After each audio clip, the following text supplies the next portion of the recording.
वो मेरा टोपी करता है।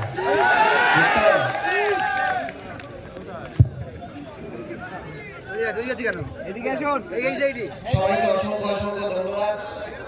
আজ আমাদের যে স্টুডেন্ট ফ্রন্টের যে ছাত্ররা যারা আজ যে শুরু করেছে, আগামী দিন বলতে পারি 2026-এর আগে আমরা ভাঙড় বিধানসভায় ভাঙড় মহাবিদ্যালয়ে আমরা এই ঝান্ডা টাঙিয়ে দেখাবো।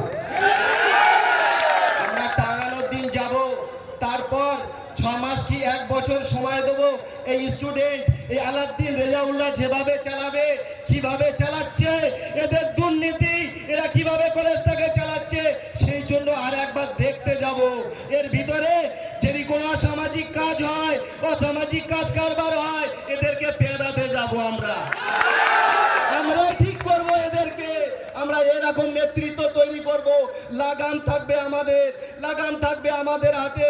নেতৃত্ব আমরা তৈরি করব, কিন্তু লাগামটা থাকবে আমাদের বিধায়ক নওশাদ সিদ্দিকী ভাই, যাতে রাত 12টা পর্যন্ত না কলেজ ক্যাম্পাস খোলা থাকে, না প্রত্যেক দিন প্রতিনিয়ত কলেজে এই টিএমসির প্রোগ্রাম হয় কলেজের ভিতরে।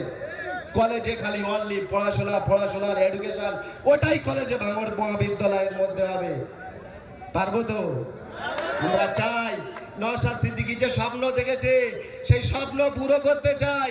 সোনার সুন্দর ভাঙড় করতে চাই। এই ভাঙড়কে টোটাল পশ্চিম বাংলার জমিনে দেখতে চাই, শ্রেষ্ঠ বলে দেখাতে চাই। ছেড়ে দেয় নাকি?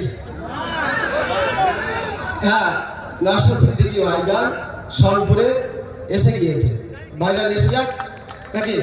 আমার সবাইকে ভাইজানকে স্বাগতম জানাই। আমি হয়তো বক্তব্য একটু আধটু দিতে জানি, কিন্তু স্লোগান দেওয়া আমার থেকে হয় না। আমি স্লোগান দেওয়া, আমাদের লোক আছে স্টুডেন্ট ফ্রন্ট, ওরা স্লোগান দেবে। ফুলটা নিয়ে যাও, ফুলটা এখানে ফুলটা আছে, আমাদের ছেলেদেরকে বলবো।